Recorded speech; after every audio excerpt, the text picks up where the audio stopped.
The Assembly of First Nations gets a welcome but unexpected visitor as Natural Resources Minister Tim Hodgson meets the AFN's BC Region Caucus. What we talked about today was a process for how projects can be developed. They will be developed in partnership with First Nations. Hodgson using his appearance as a peace offering after facing criticism from coastal First Nations for a recent agreement signed between Ottawa and Alberta that paves the way for a new oil pipeline. I think it'd be great if people actually read the MOU. The MOU is a document that lays out a process for how you can consider projects. It does not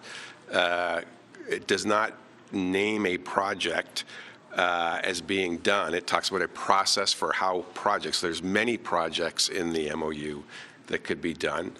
Pipeline and Pathways is one of the projects. The MOU lays out how an Alberta to BC pipeline could eventually be proposed.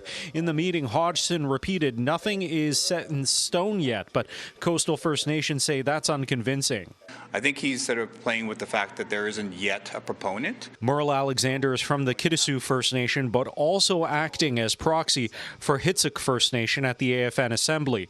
Two coastal First Nations opposed to pipelines and lifting the BC tanker ban. He says the federal government is withholding information and says he believes they already have a pipeline proponent. Obviously, the result of the MOU that creates a really short timeline for a proponent to show up by April assumes that there is already something in the works. Terry TG is regional chief for the BCAFN. He says the meeting was welcome, but says the lack of substance from the minister suggests to him the major projects office is still not fully developed. This is kind of ad hoc. It's not a concerted effort in terms of making efficiencies. Rather, there's a lot of concerns. In Ottawa, Xiao Li, City News.